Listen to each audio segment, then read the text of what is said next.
आदाब, नमस्कार। मुक्तांगन कविता कोश की 11वीं और आखिरी कड़ी में मैं आप सबका तहे दिल से इस्तकबाल करती हूँ। आज जिस शायर पर हम बातचीत करने जा रहे हैं वो फरमाते हैं कि हम इश्क के मारों का इतना ही फसाना है, रोने को नहीं कोई, हंसने को ज़माना है। ये शायर फितरत जिगर मुरादाबादी साहब के ऊपर हमारी आज की बातचीत होने जा रही है। और जो हमारे साथ बहुत ख़ास मेहमान आज जुड़ रहे हैं मुक्तांगन के मंच पर, उनमें है जनाब नीरज कुमार साहब, जिनसे कि हम सब वाकिफ़ हैं, जो कि एक ही is been a police officer for 37 glorious years and has a distinguished career in police. He has also been the DG Prisons, headed the Anti-Corruption Security Unit with the BCCI. आपने 2 किताबें भी लिखी हैं जो कि खासी मकबूल हुई हैं, डायल डी फॉर डॉन और खाकी फाइल्स। तो नीरज कुमार जी, आपका बहुत बहुत स्वागत है मुक्तांगन के मंच पर, और हमारा सौभाग्य कि आज आपने हमारे लिए वक्त निकाला। आपके साथ हमारे दूसरे खास मेहमान जुड़ रहे हैं पटना से, डॉक्टर अजीत प्रधान, जो कि बिहार के पहले कार्डियक सर्जन हैं, और with nearly 11,000 heart surgeries spanning 2 decades across 3 continents, Dr. Pradhan is the chief cardiac surgeon at Chivak Heart Hospital, Patna. आपने नवरस स्कूल ऑफ परफॉर्मिंग आर्ट्स की भी स्थापना की है पटना में, जिसके तहत आप निरंतर भारतीय शास्त्रीय संगीत पर कार्यक्रम करते रहते हैं। दिल के डॉक्टर होने की हैसियत से दिल के हाल से आप बखूबी वाकिफ़ हैं, और शायद यही वजह है कि शेरो शायरी से आपकी इतनी मोहब्बत है। तो बहुत बहुत स्वागत है डॉक्टर प्रधान आपका मुक्तांगन के मंच पर। और आप दोनों के साथ हमारे साथ जो जुड़ने जा रहे हैं वो हैं श्री मिथिलेश झा, जो कि मिथिला से आते हैं, और ग्रामोफोन और रिकॉर्ड्स के लिए जो आपकी अप्रतिम मोहब्बत है वो शास्त्रीय संगीत प्रेमियों के लिए एक बहुत बड़ी धरोहर तैयार कर रही है। न केवल 7 दशकों से जो संगीत ग्रामोफोन रिकॉर्ड्स के रूप में हमारे सामने आ रहा है, न केवल आपने उसको संकलित किया है, बल्कि उससे जुड़ी कहानियां भी आपके पास हैं। आपकी करीब 18 किताबें प्रकाशित हो चुकी हैं, जिनमें मेहंदी हसन साहब के ऊपर लिखी आपकी किताब जो है वो सबसे मकबूल रही है, क्योंकि आप उनके बहुत करीब भी रहे हैं। करंटली आप एक सीनियर सिविल सर्वेंट हैं और ministry of science and technology government of India के साथ कार्यरत हैं। तो आप तीनों का हमारे मंच पर बहुत बहुत स्वागत है। आप तीनों के साथ बातचीत में रहेंगे मुक्तांगन के ट्रस्टी जनाब राकेश वैद साहब, जो कि एक बहुत सक्सेसफुल बिजनेसमैन हैं और ATDC और APC में हाई पोस्ट पे रह चुके हैं और अभी भी कार्यरत हैं, और एक ग्लोब ट्रॉटर हैं, और ही ओज हिज रूट्स टू बेगूवाला, पाकिस्तान। और शायद वहीं की मिट्टी का असर है कि आपकी उर्दू भाषा से जो मोहब्बत है और शेरो शायरी में जो दिलचस्पी है वो वहाँ से आती है। तो आप चारों का मैं बहुत बहुत स्वागत करती हूँ। और आज के कार्यक्रम में हमारे साथ श्री ललित कुमार जी भी जुड़ेंगे, जो निदेशक हैं कविता कोश के, पर वो अंत में हमारे साथ जुड़ेंगे। तो बकौल शायर के आना है बज़्म जाना में, तो पिंदारे खुदी को तोड़ के आ, ए होश व खिरत के दीवाने, यहाँ होश व खिरत का काम नहीं। तो आइए पिंदारे खुदी यानी अपनी अना को तोड़कर और होश व खिरत यानी रैशनैलिटी को छोड़कर हम बातचीत करते हैं हम सब के प्यारे जिगर मुरादाबादी के ऊपर, उनकी कहानियां, उनकी शायरी और उनका जो संकलित संगीत है, जो रिकॉर्ड्स हैं उनकी और उनकी कहानियों के साथ। राकेश वैद साहब, मैं आपसे गुजारिश करूंगी कि बातचीत की शुरुआत करें। बहुत बहुत धन्यवाद। चूंकि आज हमारा फाइनल सेशन है तो सामाइन ये 1 घंटे से थोड़े ज़्यादा का होगा, तो आपसे गुजारिश है आप सब हमारे साथ बने रहें। बहुत रोचक ये होने जा रहा है, ये कड़ी जो है बहुत रोचक होने वाली है, क्योंकि इसमें अंत में डॉक्टर अजीत प्रधान जिगर मुरादाबादी की गज़ल जो है वो हम सब के लिए तरन्नुम में भी पेश करने वाले हैं। तो आइए शुरुआत करते हैं इस कार्यक्रम की। बहुत बहुत धन्यवाद। आपके पास। शुक्रिया वैद साहब। मैं शुक्रिया अदा करना चाहूंगा मुक्तांगन का मुझे बुलाने के लिए। मेरी तारीफ में जो कुछ कही गई है उस पर मुझे एक शेर याद आता है। वो मुझे जानता नहीं शायद, वरना इतने अदब से नहीं मिलता। चलिए मैं आपको कुछ कहानी सुनाता हूं जिगर की आशिकाना जिंदगी के बारे में, जिगर की इश्किया दास्तान, उस नाज़नीनों और महज़बीनों के बारे में जो जिगर की आशिकाना जिंदगी के हिस्सा रही हैं। हम तो किस्सा गो हैं, हम तो किस्सा गो हैं, हमें किस्सा कहने से मतलब, हम तो किस्सा गो हैं, हमें किस्सा कहने से मतलब, तुम ना सुनो तो कुछ ना होगा, हाँ सुन लेते तो अच्छा है। या फिर जैसे कलीम आजिज ने कहा, मगर आजिज गजल हम बेसुनाए दम नहीं लेंगे।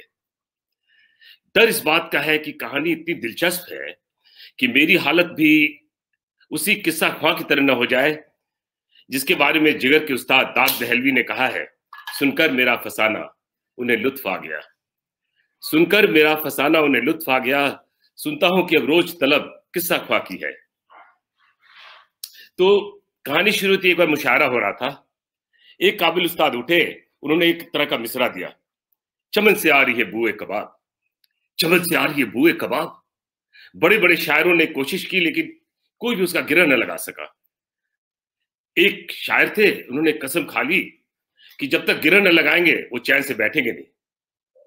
चुनांचे हर सुबह दरिया के किनारे वो निकल जाते थे और ऊंची आवाज में लापते रहते थे, चमन से आ रही है बूए कबाब। एक रोज उधर से एक कमसिन सा लड़का गुजर रहा था और जैसे ही शायर ने पढ़ा वो मिसरा, चमन से आ रही है बूए कबाब, वो लड़का बोल उठा, किसी बुलबुल का दिल जला होगा। शायर ने भागकर उसे सीने से लगा लिया और वही लड़का बड़ा होकर के जिगर मुरादाबादी के नाम से मशहूर हुआ। जिगर वो शायर थे जिन्होंने बेपनाह मोहब्बत की, बेहद हुस्न परस्त थे। हुस्न और इश्क का जिक्र आते हुए ही जिगर मुरादाबादी का नाम बेसाख्ता जबान पर आ जाता है। जिगर अपनी ही आशिकाना जिंदगी और आशिकाना शख्सियत के इज़हार खुद किए हैं जब वो कहते हैं, अगर न जोहरा जबीनों के दरमियान गुजरे, अगर न जोहरा जबीनों के दरमियान गुजरे तो फिर ये कैसे कटे जिंदगी कहाँ गुजरे। जो तेरे आरिज ओ गेसू के दरमियान गुजरे, कभी कभी वही लम्हे बलाए जहां गुजरे, उसी को कहते हैं जन्नत, उसी को कहते हैं जन्नत, उसी को दोजख भी, वो जिंदगी जो हसीनों के दरमियान गुजरे। जिगर की आशिकाना जिंदगी की शुरुआत होती है 6 साल की उम्र पर। एक दिन जब वह घर पर अकेले बैठे थे, कश्मीरी भिखारन उधर से गुजर रही थी। जिगर उसके जमाल को देखकर ऐसे मुग्ध हुए कि घर में जितना पैसा अनाज था सब उसके हवाले कर दिया और कहा, 1 हफ्ते बाद फिर आना। जब 8 साल के हुए तो पड़ोस के एक शादीशुदा औरत से ऐसी तरह का रिझ बैठे कि दिन रात अपने घर में बैठे, दिन रात अपने घर में जो पेड़ था उसी के नीचे बैठे, उसको खड़े दूर दूर से निहारते रहते थे। जब कुछ और जवान हुए, तकरीबन 15-16 साल के होंगे, तो अपने चचा के एक तहसीलदार दोस्त थे, उनकी बीवी से इश्क करने लगे और उन्हें एक मोहब्बतनामा थमा दिया। जब चचा को उनकी इस हरकत की खबर मिली तो उन्होंने जिगर को लिखा कि वो आ रहे हैं। घबरा कर जिगर मुरादाबाद छोड़ आगरा चले गए, जहां कुछ ही दिन बाद वो वहीदन नामक एक तवाइफ से को दिल दे बैठे। मोहब्बत ने शिद्दत अख्तियार की तो बिना सोचे समझे उससे शादी कर बैठे। और शादी के कुछ ही दिन बाद वो जो कहते हैं ना, आशिको माशूक के रिश्ते के बीच में जो गजल का वो जो रकीब होता है ना, वो उन्हें नजर आने लगा और वो हमेशा के लिए अपनी विवाहित प्रेमिका को उस रकीब के हवाले करके आजाद हो गए। बहुत आजाद तबीयत के मालिक थे जिगर। अपनी इस दुख भरी आजादी को शराब से बहलाने के दौरान उनकी मुलाकात मैनपुरी की एक गायिका शीरजन से हो जाती है। यह मुलाकात भी हमेशा की तरह इश्क में तब्दील हो जाती है और वह कई दिनों तक इसी में खोए रहते हैं। शीरजन उनकी शायरी की कदरदान तो थी, लेकिन उसकी आन बान में जो बाजारी शान थी वह गृहस्थ जीवन की पाबंदियों से अनजान थी। यहां भी मोहब्बत की कहानी का अंत ट्रैजिक ही होता है। अपने जिगर मुरादाबादी के हुस्न परस्ती एवं आशिकाना जिंदगी पर नजर डालते हैं तो फैज का वो नज्म याद आता है जिसका टॉपिक है दो इश्क। खास तौर पर इस नज्म का वो शेर जिगर की पूरी इश्किया जिंदगी की तस्वीर पेश करता है। इस राह में सब पे गुजरती है वो गुजरी, इस राह में जो सब पे गुजरती है वो गुजरी, तन्हा पसे जिंदान, कभी रुसवा सरे बाजार। जिगर भी इश्क मोहब्बत की राह में कभी जिंदान यानी कैद में डाले गए और कभी सरे बाजार रुसवा भी हुए। यूं तो जिगर की पूरी जिंदगी हुस्न और इश्क से इबारत है, लेकिन खास तौर पर उनके दो इश्क ने उन्हें शोहरत भी दी और उन्हें शायरी का दर्द व गम के दौलत से मालामाल भी किया। इन दोनों में से एक इश्क में तो वो शुरू में कामयाब रहे, उन्हें पसंद भी किया गया और उनकी मोहब्बत का जवाब मोहब्बत से दिया गया, लेकिन बाद में विसाल के वो लम्हे हिज्र फिराक में बदल गए और वो अपने महबूबा से जुदा होने पर मजबूर हो गए। दूसरे इश्क में भी पहले उन्हें कबूल किया गया, फिर उन्हें मुस्तरद किया गया, लेकिन आखिर में फिर अपने महबूब के विसाल उन्हें मैसर आए। पहले के इश्क का नाम था रोशन और दूसरे इश्क का नाम था नसीमा। उस इश्क ना इस इश्क पे नादिम है मगर दिल, उस इश्क ना इस इश्क पे नादिम है मगर दिल, हर दाग है इस दिल में बस उस दाग नदामात। इसी दौरान एक तीसरा इश्क भी हुआ था जिसकी कहानी बड़ी दिलचस्प है, उसका भी जिक्र करूंगा। खैर, रोशन वाकई हुस्न की रोशन मिसाल थी। वह जिगर के मयार हुस्न पर पूरी भी उतरती थी, लेकिन उसका ताल्लुक एक ऐसे खानदान से था जो अपनी बेटी का हाथ एक शराबी और लाउबाली शायर के हाथ में देने के लिए तैयार नहीं था। लिहाजा जिगर ने अपनी माशूका का हाथ पकड़ा और उसे लेकर फरार हो गए। रोशन के घर वालों ने पुलिस को खबर कर दी। जिगर की पहली पनाहगाह मशहूर शायर रियाज खरादाबादी का मकान था। रियाज अपनी ही शेर पढ़ करके उन दोनों का इस्तकबाल किया। मेरे घर में गैर के डर से कभी छुप जाइए, मेरे घर में गैर के डर से कभी छुप जाइए, गैर के घर में छुपे थे आज किसके डर से आप। उन्होंने इस आशिक जोड़े को पनाह तो दी, लेकिन हालात की नजाकत को देखते हुए जिगर कहीं और चले जाना चाहते थे। वो रियाज साहब को खामखा परेशानी में नहीं डालना चाहते थे। रियाज साहब को जब इस बात का पता चला तो जिगर की तरफ मुखातिब होकर कहा, डराता है हमें महसर से तू वाइज अरे जा भी, डराता है हमें महसर से तू वाइज अरे जा भी, यह हंगामा हमने रोज कुए यार में देखा।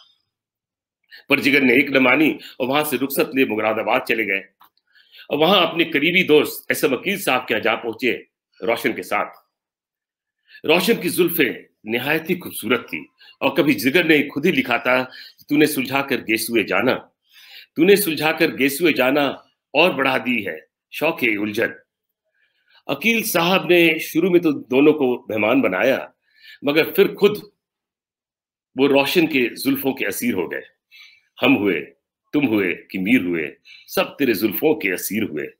लेकिन जब वकील साहब रोशन को पाने में नाकाम रहे तो एक तरफ उन्हें रोशन के घर वालों को इत्तला कर दी कि रोशन उनके घर पर मौजूद है और दूसरी तरफ जिगर को पुलिस के हवाले कर दिया। और फिर वो किसी तरह से रोशन को अपना बनाने में कामयाब हो गए, अगरचे इसमें रोशन की मर्जी का कोई दखल नहीं था। बाद में जब रिहा होकर जिगर मुरादाबादी वापस आए तो उन्हें पता चला कि उनकी रोशन तो किसी और की हो चुकी है और वो उनसे बहुत दूर जा चुकी है। उसके बाद उनकी दीवानगी इंतहा को पहुंच गई, क्योंकि वो रोशन से बेपनाह मोहब्बत करते थे और उनकी हालत ये हो गई कि वो मस्ती के आलम में बस कई कई महीने इधर उधर घूमते रहते थे। उनके एक जमींदार मित्र थे जो उन्हें एक तवायफ से जान पहचान कराना चाहते थे।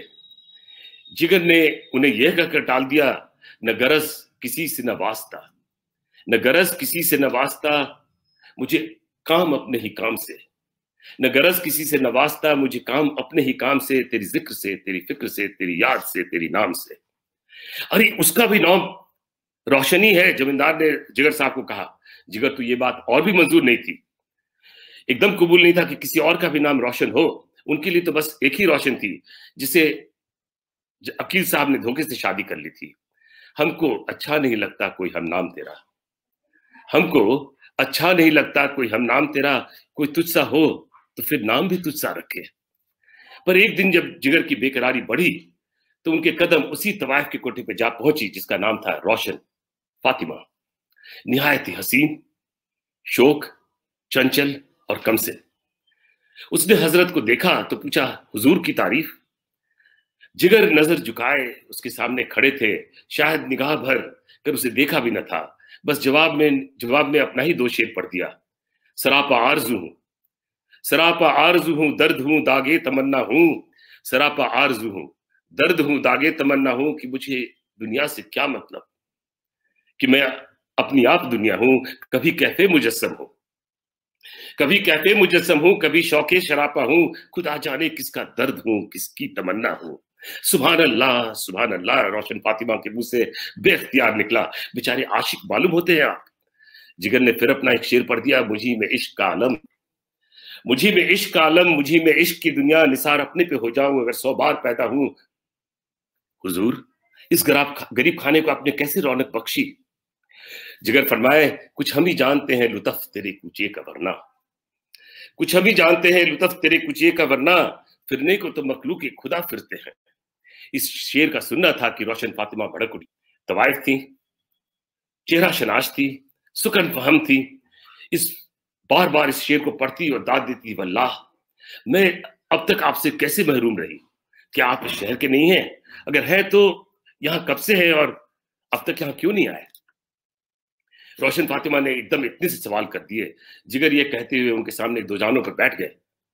न पूछ दहर में, न पूछ दहर में कब से मैं इस तरह खाना खराब हूं, न पूछ दहर में कब से मैं इस तरह से खाना खराब हूं, जो न मिट सका वो तिलस्म हूं, जो न मिट सका वो तिलस्म हूं, जो न उठ सका वो हिजाब हूं। रोशन को रहा नहीं गया, कहीं देखिए मैं पागल हो जाऊंगी, अल्लाह के वास्ते आप अपना नाम तो बताइए, कौन है आप? जिगर ने सोचा कि गालिब का शेर पढ़ दे। पूछते हैं वो कि गालिब कौन है, कोई बतलाओ कि हम बतलाएं क्या, या फिर रियाज साहब जिनसे वो तुरंत मिलकर आए थे उनकी शेर पढ़ दें। हिंदुस्तान में धूम है किसकी जबान की, वो कौन है रियाज को जो जानता नहीं। फिर कुछ सोचकर बोले, देखा था जिगर को, देखा था कल जिगर को सरे राह में कदा, देखा था कल जिगर को सरे राह में कदा, इस दर्ज पी गया था कि नशे में चूर था। वो बेचारी फिर भी न समझी, शायद उसने जिगर का नाम ही नहीं सुना था, या फिर वो समझी कि ये जिगर यहां कैसे आएंगे, कोई और जिगर होगा। ऐन इत्तेफाक उसी वक्त वो जमींदार साहब आ गए। दिन का वक्त था, महफिल गर्म हुई थी। वो साहब आते ही कहने लगे, जिगर साहब मुझे किसी ने बताया कि आप यहां आए हैं, मैं तो आपको इन्हीं से मिलाना चाहता था। और फिर वो शख्स रोशन फातिमा की तरफ मुखातिब हुआ, आप वाकिफ हैं इससे, ये मशहूर शायर जिगर मुरादाबादी हैं। जिगर साहब उसकी तरफ पलटे और कहने लगे, और भाई चले, मैंने बहुत देर जहमत दे दी इन्हें। लेकिन रोशन ने हजरत जिगर का हाथ पकड़ लिया और कहने लगी, ऐसे तो नहीं जाने दूंगी, ये तवाइफ का कोटा है, यहां वो आता है जिसकी जेब में माल होता है। जिगर ने शेरवानी की जेब में हाथ डाला और जितने नोट थे उसके सामने रख दिए। नहीं हुजूर, कीमत तो काह की हैसियत को देखकर तय की जाती है, ऐसे नोट तो मुझे कोई भी जाहिल सेठ दे सकता है, बस आप तो वल्लाह मुझे अपनी गजल सुनाए। हजरत जिगर ने पहली दफा नजर भर करके उसे देखा और कहने लगे, शेर समझती हो? हुजूर पहले समझती हूं फिर गाती हूं। अभी हजरत जिगर ने मुकम्मल ये सुना भी न था और रोशन का जुमला शायद खत्म भी न हुआ था कि जिगर की पुरसोज आवाज ने दिन को क़यामत बना दिया।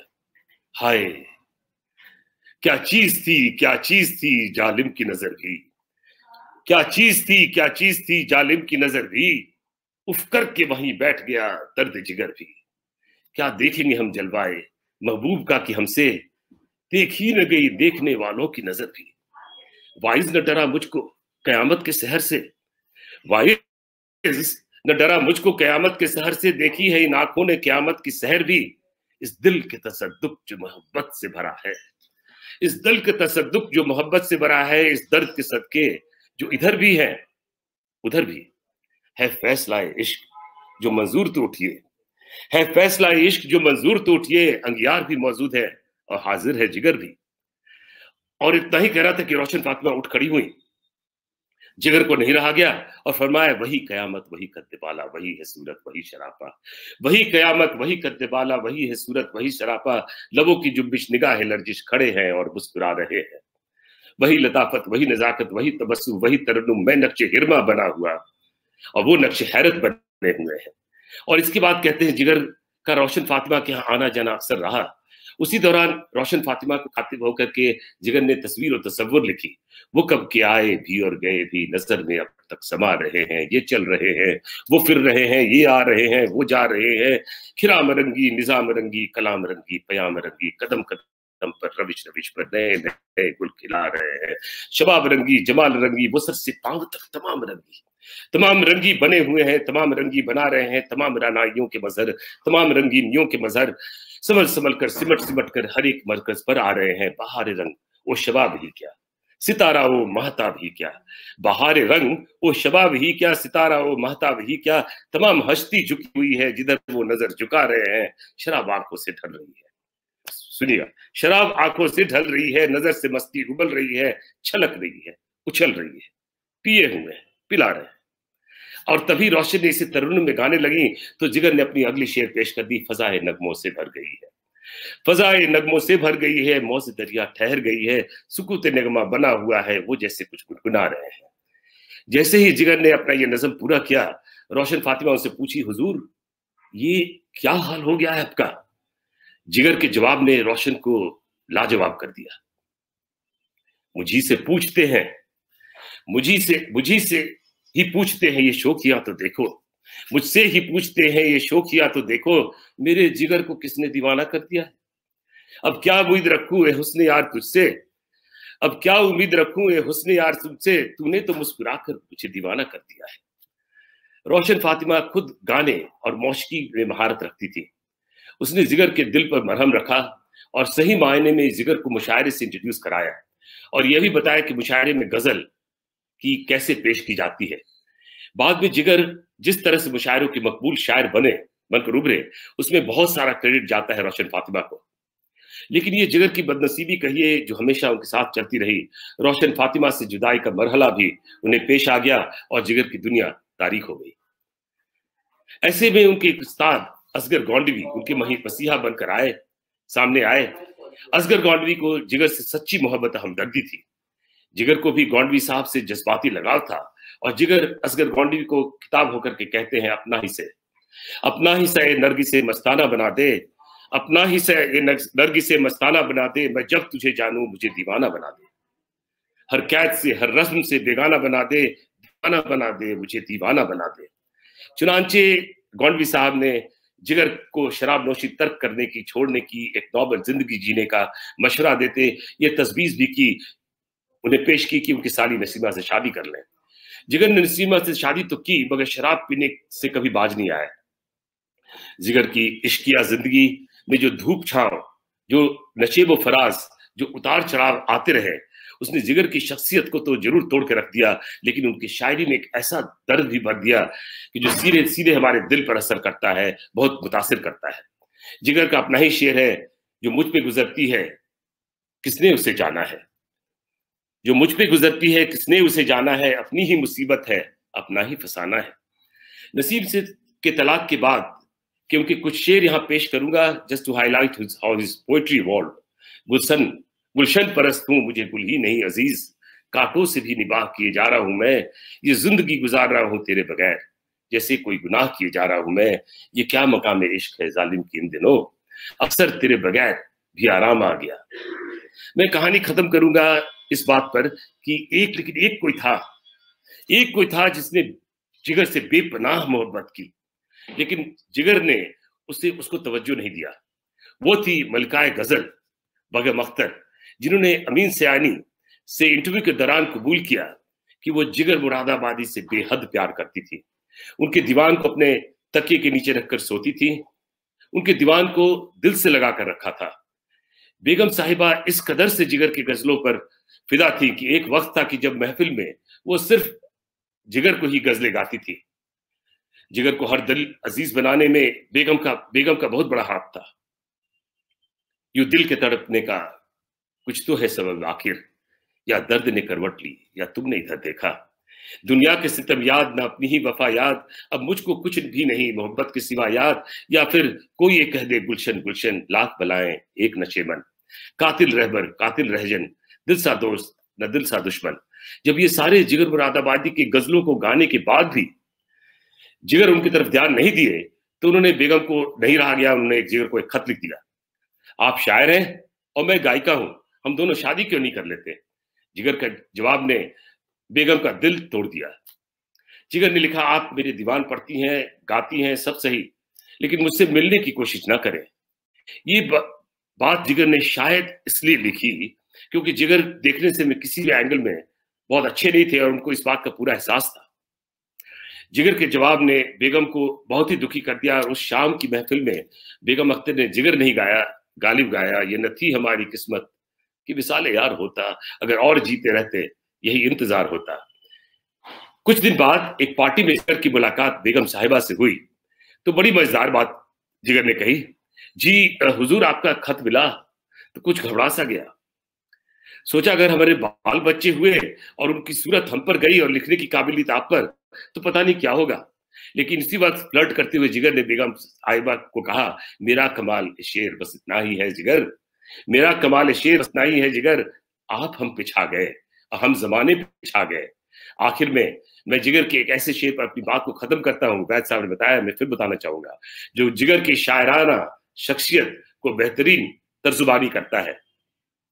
कभी शाख हो सब्ज वो बर्ग पर, कभी गुंजा हो गुल खार पर, कभी शाख हो सब्ज वो बर्ग पर, कभी गुंजा हो गुल खार पर, मैं चमन में चाहे जहां रहूं, हक है फसले बहार पर।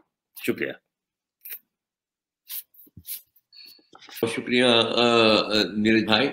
डॉक्टर साहब वाकई कम है, तो अब सीधा आपकी तरफ आते हैं बिना कोई तमीद बांधे। अब आपसे गुजारिश करता हूं कि आप भी कुछ चंद लफ्जों में कुछ इसको एहतमाम को लेके आइए, आखिर तक उसको सम अप करिए। ओवर टू डॉक्टर प्रधान जी। इस बात का सबने जिक्र किया है कि जिगर की शायरी में शराब और शबाब के बारे में इतना कुछ लिखा गया है कि ऐसा लगता है कि जिगर की शायरी का पूरा सरमाया सिर्फ शराब और शबाब है, लेकिन ये अधूरा सत्य है। जिगर की शायरी में हुस्न और जमाल, शराब और शबाब के साथ साथ समाजियत, सियासियत और इंसानियत और इंसान से हमदर्दी की बात है, जिस तरफ कम तवज्जो दी गई है। खास तौर पर उनकी नज्मों में ऐसे अशार ज्यादा मिलते हैं जिसमें उनसे इंसान की मोहब्बत का इजहार होता है। इंसानियत से इसी मोहब्बत ने जिगर को सूफिज्म की तरफ माइल किया है और उन्हें तसव्वुफ से जोड़ दिया है, इसलिए कि सूफिज्म की बुनियाद ही इंसानियत से मोहब्बत और खुदा की बंदगी है, और बंदगी तो इंसान की फितरत है में दाखिल है, और जो इंसान को खुदा के सामने झुकने और सजदा करने पर मजबूर करती है। लेकिन जिगर तो इससे भी एक कदम आगे बढ़ करके खुदा के सामने इस तरह सजदा करने को कहते हैं कि उस सजदे पर भी खुद इंसान के पेशानी पर भी नाज करने लगे। जिगर कहते हैं, बंदगी यूं तो है इंसान की फितरत, लेकिन बंदगी यूं तो है इंसान की फितरत, लेकिन नाज जिस पे करे सजदे वो ज़बी पैदा कर। यही वही बात है जो अल्लामा इकबाल ने कही है, खुदी को कर बुलंद इतना कि हर तकदीर से पहले खुदा बंदे से ये पूछे बता तेरी रजा क्या है। ये जिगर की शायरी का निहायत ही एक अहम मोड़ था, जहां वो पहुंच करके वो इश्क मिजाजी से गुजर करके इश्क हकीकी तक पहुंच गए हैं, और जहां पहुंच करके काबा और बुतखाने का फर्क मिटा जाता है और हर जगह उनके खुदा के जलवे नजर आते हैं। वो कहते हैं, बुतखाना जो आ निकले तो काबे का बिना डाल, बुतखाना जो आ निकले तो काबे का बिना डाल, काबे में पहुंच जाए तो बुतखाना बना दे। जिगर की सूफियाना शायरी की ये रंग अपने कमाल उस वक्त पहुंचता है जब उन्होंने इश्क हकीकी के रंग में महबूब खुदा का तस्वुर किया है, पेश किया है। वो कहते हैं, ये निस्बत इश्क की बेरंग लाए रह नहीं सकती, ये निस्बत इश्क की बेरंग लाए रह नहीं सकती, जो महबूब खुदा का है वह महबूब खुदा होगा। और जिगर का ये महबूब हकीकी वही खुदा है जिसके दीदार की आरजू में जिगर क़यामत के दिन के मुंतज़िर है। उस दिन लोग जन्नत और जहन्नुम का फैसला होगा, लेकिन जिगर को तो सिर्फ अपने महबूब की दीदार चाहते हैं। जहन्नुम हो कि जन्नत, जहन्नुम हो कि जन्नत, जो भी फैसला होगा ये क्या कम है हमारा और उनका सामना होगा। ये वही बात है जो इकबाल ने कहा, ये जन्नत मुबारक रहे जाहिदों को कि मैं आपका सामना चाहता हूँ। जिगर की शायरी में हुस्न और अमल, हुस्न और यकीन करने की नसीहत उनकी इस सूफियाना शायरी की देन है। वे कहते हैं, पहले तो हुस्न अमल, हुस्न यकीन पैदा कर, फिर इसी खाक से फिरदौस से बरी पैदा कर।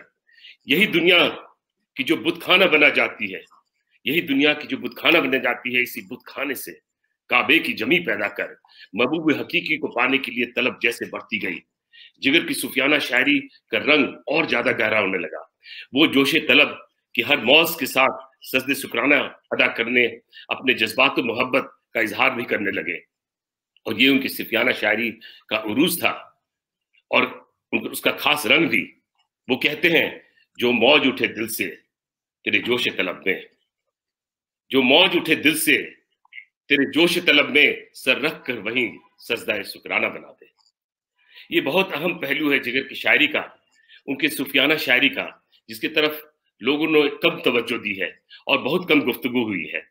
ये उनकी शायरी के आखिरी दौर में ज्यादा आसार मिलते हैं, जिससे पता चलता है कि जब वो मैच्योर हो गए थे तब उनकी शायरी में भी अपने कमाल को पहुंचने लगी। मेरे ख्याल से इस पहले पर तवज्जो देना होना ही चाहिए, और इसके बगैर जिगर की शायरी को समझने और जिगर को समझने से कासिर रहेंगे। मैं अब यही बात अंत करता हूँ। शब्द ये है, मैं एक उनकी जो एक शेर से एंड करना चाहता हूँ। वो जिक्र जो है कश्मीर का है, बड़ा दिलचस्प है, इसलिए मैं बताना चाहता हूँ। शायद आप लोगों ने फरूक नज़की का नाम सुना होगा, और जिगर का जो सबसे पॉपुलर शेर है, ऐसा हुआ कि जिगर जो है कश्मीर गए थे। फरूक नाज़की साहब के वालिद सीनियर नाज़की साहब उनके बड़े अच्छे मित्र थे, और वहीं यूनिवर्सिटी में फरूक नाज़की साहब की उम्र 20-21 साल की रही होगी। तो फरूक नाज़की ने उनको इनवाइट किया कि मेरे आप यूनिवर्सिटी में आइए, कुछ बोलिए, कुछ शेर सुनाइए। तो उन्होंने वहीं लिखा था, वहीं बोला था पहली बार, जो आई थिंक सब लोग जानते हैं, उनका जो फर्ज है वो अहले सियासत जाने। मैं बात से हट करके यहाँ आ गया हूँ। उनका जो फर्ज है वो अहले सियासत जाने, मेरा पैगाम मोहब्बत है जहां पहुंचे। तो फरूक नज़की ने उस वक्त 20-21 साल के कहा कि हुजूर अगर इजाजत हो तो मैं इसी पर एक अपना शेर बांध देता हूं। उन्हें कहा, सियासत तो अहले सियासत ही जाने, सियासत तो अहले सियासत ही जाने, मोहब्बत में कोई सियासत नहीं है। शुक्रिया। जी बहुत शुक्रिया वैद साहब। और इस प्रोग्राम को हम खत्म करेंगे डॉक्टर अजीत प्रधान जी के रेंडिशन के साथ, जो जिगर की एक गजल को तरन्नुम में हमारे लिए पढ़ने जा रहे हैं। तो डॉक्टर प्रधान, ऑल योर्स। बहुत बहुत शुक्रिया। इतना जोर जोर से इतना देर से बोल रहा हूँ, मेरी आवाज भी बैठ गई है, लेकिन शौक भी है गाने का, तो मैं जरूर तरन्नुम में जिगर की गजल को गाता हूँ। राग काफी में है। साधनि सर कर ग सा सर गर म प ग ग सा। ठहरते इश्क नहीं, शौके जुनून जोश नहीं, हैरते इश्क नहीं, शौके जुनून जोश नहीं, हैरते इश्क नहीं, शौके जुनून जोश नहीं, हैरते इश्क नहीं, शौके जुनून जोश नहीं, बेहिजाबाना चले आओ मुझे होश नहीं, बेहिजाबाना चले होश नहीं, रिंद जो मुझको समझते हैं उन्हें होश नहीं, रिंद जो मुझको पदनी सनी द परिंद जो मुझको समझते हैं उन्हें होश नहीं, मैं कदा साज हूँ मैं कदा बर्दोश नहीं, मैं कदा साज हूँ मैं कदा बर्दोश नहीं, बेहिजा बाना चले आओ मुझे होश नहीं, कह गई कान में आकर तेरे दामन की हवा, कह गई कान में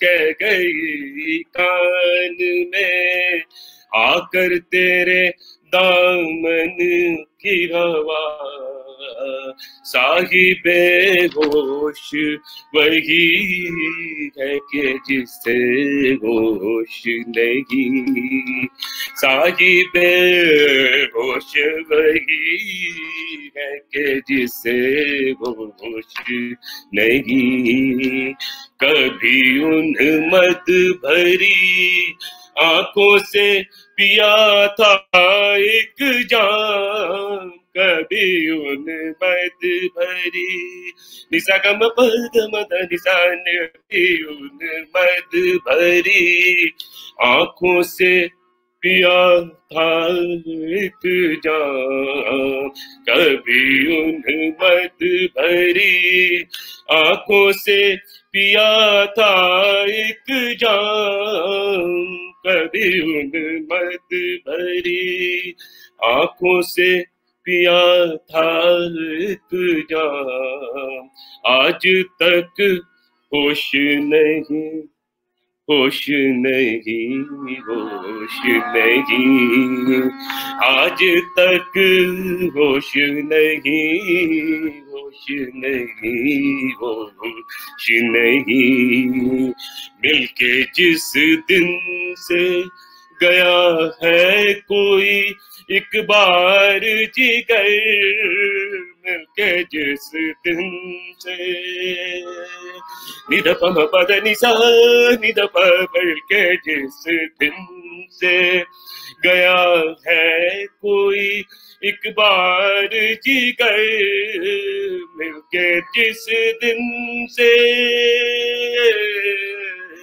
मिलके जिस दिन से गया है कोई एक बार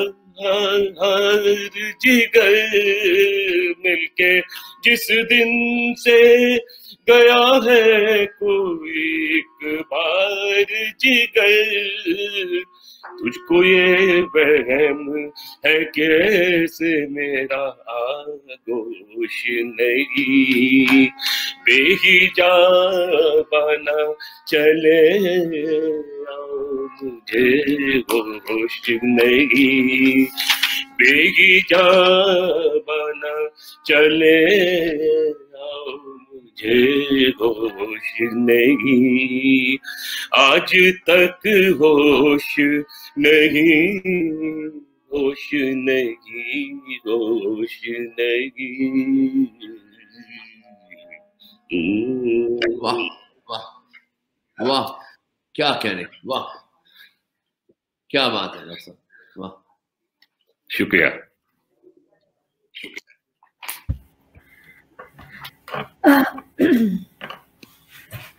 बहुत बहुत शुक्रिया डॉक्टर प्रधान। और इस गज़ल के बाद तो वाकई अब वोट ऑफ थैंक्स का भी होश नहीं, लेकिन एक औपचारिकता है तो करनी है। तो आप सब हमारे मेहमानों का, हमारे वक्ताओं का बहुत बहुत धन्यवाद। नीरज कुमार साहब, डॉक्टर अजीत प्रधान साहब, अखिलेश झा साहब, राकेश वैद साहब और ललित जी, आप सबका यहाँ आने का बहुत बहुत शुक्रिया। और सबसे ज़्यादा शुक्रिया मैं करूँगी अपने श्रोताओं का जो हमारे साथ जुड़ के रहे।